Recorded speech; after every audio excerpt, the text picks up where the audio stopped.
얼마 전에 저한테 면담을 왔었는데, 면담 겸 인사죠. 살레시오회에서는 사제가 되기 위해서 얼마나 걸리느냐, 13년이 걸렸다고 해요. 교부사제는 9년 정도 되는데 13년이 걸렸으니까 더 단단하게 준비를 하시는 것 같습니다. 먼저 2명의 새 사제를 살레시오회와 우리 교회에 선물로 주신 하느님께 감사와 찬미를 드립니다. 또 새 사제가 탄생할 수 있도록 기도와 정성으로 보살펴 주신 부모님들, 친지, 은인분들, 또 살레시오회 모든 회원분들, 후원 회원분들, 그동안의 수고 정말 많으셨습니다. 여러분의 노고에 감사드리고 그 노고가 이런 좋은 결실을 맺게 된 것을 진심으로 축하드리고 싶습니다. 사회든 교회든 지도자의 역할이 얼마나 중요한지에 대해서는 긴 설명이 필요하지 않습니다. 이 자리에 함께한 우리 모두는 이제 곧 서품될 두 형제가 교회 내에서 좋은 지도자가 되기를, 다시 말하면 그리스도를 닮은 착한 목자가 되기를 한 마음으로 바라고 기도하고 있습니다. 착한 목자의 원형이신 예수 그리스도를 닮기 위해서는 오늘 복음 말씀처럼 양들을 위해, 신자들을 위해 자기 목숨을 내놓을 각오를 해야 합니다. 그러기 위해서는 착한 목자가 되겠다고 결심한 초심을 잃지 않도록 늘 기도하고 깨어 있어야 합니다. 아울러 양들이 아니라 자신의 이익에만 관심을 두는 삭군이 되지 않도록 항상 자신을 성찰하고 살펴야 합니다. 오늘 제2독서인 베드로이서는 거짓 목자인 삭군이 되지 말라고 경고를 하죠. 양들을 돌보되 억지로 하지 말고 하느님께서 원하시는 대로 자진해서 하십시오. 부정한 이익을 탐내서 하지 말고 열성으로 하십시오. 이런 말이 나오는 것은 이미 베드로전서가 기록되던 그 시절에 삭군 목사가 있었다는 그런 얘기입니다. 그래서 착한 목자가 아니라 말하자면 가짜 목자이죠. 잘못된 목자가 교회 초창기부터 있었고, 그것은 정말 우리가 조심하지 않으면 안 된다는 그런 경고이기도 합니다. 오늘 독서에서 나온 대로 삭군이 아닌 착한 목자는 양들 위해서 지배하려 하지 않고 자신을 낮추어 봉사함으로써 양떼들의 모범이 됩니다. 오늘 사제품을 받는 두 형제들이 바로 이런 착한 목자가 되기를 우리 모두는 바라고 있습니다. 그런 사제는 돈보스코 성인의 3대 후계자인 필리포 리날디 신부님의 표현을 빌려 말한다면 키 작은 사제라고 할 수 있습니다. 두 분 중에 한 분은 키가 크고 솔직히 작은데 이건 분리적으로 얘기하는 게 아니에요.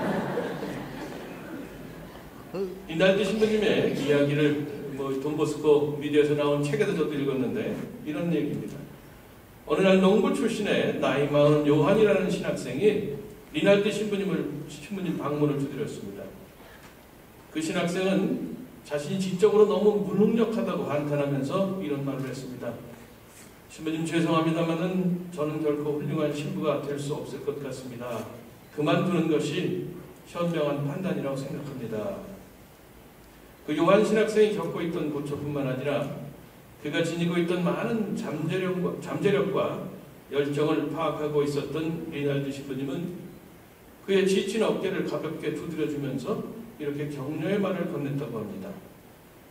요한, 중앙제대 위에 초들을 본 적이 있는가? 어떤 것은 길고 어떤 것은 짧지. 하지만 모든 초가 주님께 봉사하기 위해 거기 서 있는 것이라네. 사실 짧은 초가 긴 초보다 훨씬 유용할 때가 있다네. 이 당시는 전기가 없던 시절입니다. 동트기 전에 미사를 드릴 때 긴 초들은 사실 전혀 도움이 되지 않는다네. 반면에 짧은 초는 사제가 미사 경본을 읽는데 아주 큰 도움을 주지. 교회 안에서도 마찬가지랍니다. 교회는 낮은 자리에서 주님을 위해 희생하고 헌신할 키 작은 사제들을 더 필요로 한다네. 자네는 그런 사람들 가운데 하나가 될 거야. 리날드 신부님의 부성회에서 우러나온 잔잔한 위로에 큰 감동을 받은 그 요한 신학생은 다시 책을 손에 들었습니다. 그리고 결국 사제가 돼서 브라질 선교사로 파견됩니다. 거기서 위기에 처한 인디언들의 사도이자 또 다른 따뜻한 아버지로 살다가 그곳에서 뼈를 묻었다고 합니다. 생존 경쟁이 치열해질수록 사람들은 살아남기 위해서 어떻게든 커 보이려 하고 어떻게든 힘세 보이려고 발버둥을 치며 각전을 벌입니다. 그래서 점점 더 살기가 힘들고 숨막히는 사회가 되어가죠. 바로 우리 사회가 지금 그렇습니다. 교회 내에서도 주님을 섬긴다고 하면서 교회에 봉사한다고 하면서 실제로는 자신의 목소리를 높이려고 하고 그야말로 파워를, 힘을 가지려고 애쓰는 이들이 적지 않습니다.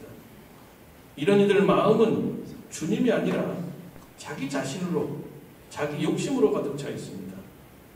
교회가 진정으로 새롭게 되기 위해서는 주님으로 마음이 가득 채워진 사람, 그래서 그분이 자신에게 맡기신 양떼를 사랑하고자 기꺼이 낮은 자리에서 희생하고 헌신하는 키 작은 사제가 필요합니다.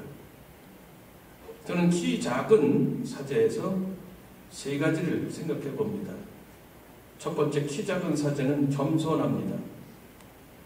라틴어로 겸손은 후밀리타스라고 하는데 이 말은 흙은 의미하는 후부수에서 나왔다고 합니다. 그래서 겸손이란 자신이 본래 흙에서 와서 흙으로 돌아갈 존재임을 잊지 않는 겁니다. 겸손한 사제는 이런 사실을 잊지 않고 흙덩어리에 불과한 자신을 어여삐 여기셔서 당신 일꾼으로 삼아주신 하느님께, 질그릇 같은 자신에게 보화를 담아주신 하느님께 늘 감사하고 또 감사합니다. 그리고 하느님께 감사하는 마음에서 우러나와 기꺼이 하느님께 순종하고 장사에게 순명하며 사람을 섬기면서 살아갑니다. 요즘에는 이 순명이란 덕이 많이 약해졌죠. 과거에는 하느님의 뜻은 장상을 통해서 드러난다.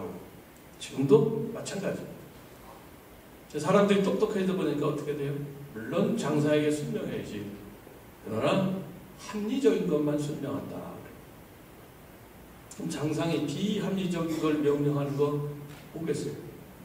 비합리적인 거 명령하는데 어디 가서 사람 죽여라, 도둑질하라 그런 거 안 시키죠. 힘든 데 가서 일하는 거예요. 십자가지라는 겁니다. 안 하려고 해요. 합리적이지 않다.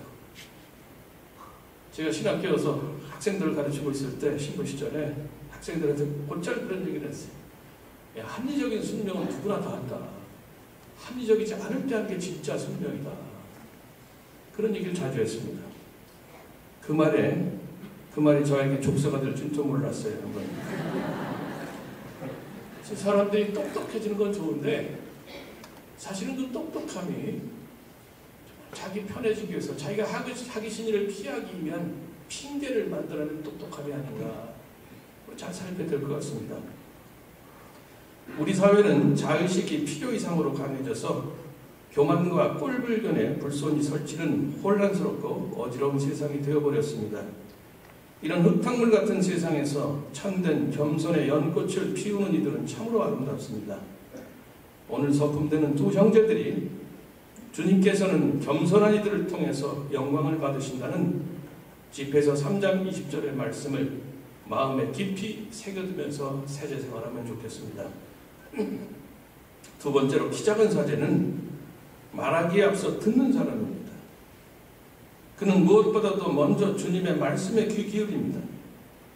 요즘 세상은 하느님 말씀보다는 여론의 향배에 더 신경을 쓰고 듣기보다는 말하기에 바쁩니다. 참 시끄러운 사회죠. 여러분 TV 켜보세요. 그래서 온갖 사람들이 다 전문가 나와서 그야말로 떠들어줍니다. 알맹이 없는 얘기, 껍데기 얘기, 틀린 얘기 막 쏟아냅니다.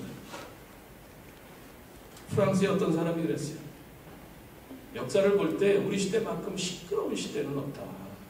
정말 시끄러운 시대에 우리는 살고 있습니다.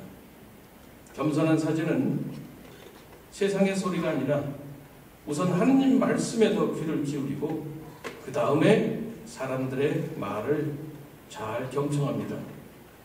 어린 솔로몬 임금은 백성을 잘 인도하도록 하느님께 듣는 마음을 청했습니다. 겸손한 사제도 늘 듣는 마음을 청합니다. 어린 사무엘이 그랬듯이 주님 말씀하십시오. 당신 종이 듣고 있습니다.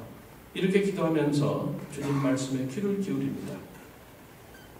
키 작은 사제는 듣고 싶은 말이 아니라 들어야 할 말을 귀 기울여 듣습니다. 우리도 그래야 합니다. 그래야 복음을 힘차고 확신 있게 설득력 있게 전할 수 있습니다. 오늘 서품되는 두 형제들이 늘 주님 말씀에 귀 기울이고 주님의 복음에 깊이 감화돼서 조용하지만 힘있게 사람들의 마음을 움직이기를 바랍니다. 세 번째 마지막으로 키 작은 사제는 자신에게 맡겨진 신자들의 영적 성장에서 기쁨과 보람을 찾습니다. 돈이나 명예가 아니라 취미생활이나 여가활동에서가 아니라 신자들의 신앙이 성장하는 데에서 신자들의 신앙이 깊어지고 활성화되는 데에서 진정한 기쁨을 누립니다. 사도 바울가 바로 그런 모습을 보여줬습니다. 테살로니가 신자들에게 보낸 편지에서 사도 바울은 그곳 신자들의 믿음 때문에 격려를 받았다고 하면서 그들이 주님 안에서 굳건히 서 있기에 사는 보람을 느낀다고 고백을 합니다. 사도 바울은 예수님을 박해하다가 예수님 편으로 돌아서서 선교 여행을 다니면서 엄청난 고생을 합니다. 동족에게 박해당하고 또 잘못된 신자들에게 또 박해당하고 그런 어려움을 당하는데 그의 기쁨이라는 것은 다른 것이 아니에요. 바로 신자들의 신앙이 자라나고 신자들의 신앙이 뿌리 깊어지는 것, 거기에서 유일한 기쁨을 누린다고 합니다. 좋은 부모는 자식을 위해 기꺼이 헌신하면서 그들이 튼실하고 올곧게 성장하는 모습을 보면서 기쁨과 보람을 느낍니다. 오늘 서품되는 두 형제들이 좋은 부모의 심정으로 성실하게 복음을 선포하고 정성껏 성사를 집전하면서 이를 통해 신자들의 신앙이 성장하고 굳건하게 되는 모습을 보면서 보람과 기쁨을 누리기를 그렇게 기원하겠습니다. 우리 모두는 오늘 그리스도의 사제직에 참여하는 두 형제들이 주님께 대한 사랑에서 기꺼이 키 작은 사제가 돼서 주님의 교회를 위해 특별히 힘든 시대를 살아가는 우리 젊은이들에게 기쁘게 봉사할 수 있기를 바라고 기도합니다. 그런 바람과 기원을 담아서 복자 교황 바오로 6세께서 1970년 5월 17일 자신의 사제수품 50주년을 맞아 바친 기도를 바쳐봅니다. 오소서 성령님, 하느님의 백성을 돌보는 사제들에게 넓은 마음을 주소서. 침묵 가운데 힘차게 타이르시는 주님의 말씀을 귀담아 들으며 온갖 불미한 야심과 덧없는 인간 경쟁을 전혀 모르는 마음, 거룩한 교회만을 걱정하며 예수 그리스도의 마음을 닮아보려는 넓은 마음을 주소서. 어떠한 희생이 요구되더라도 끝까지 항구하며 그리스도의 신장과 고동을 같이 하고 겸손과 충실과 용기로 하느님의 뜻에 실천하며 거기서 유일한 행복을 찾는 넓고 강한 마음을 주소서. 오늘 서품 받는 두 형제들이 복자 교황 바오로 6세께서 바라시는 대로 넓은 마음을 가진 사제, 키 작은 사제가 될 수 있도록 인사주와 함께 마음을 모아 기도하기로 합시다. 잠시 묵상하겠습니다.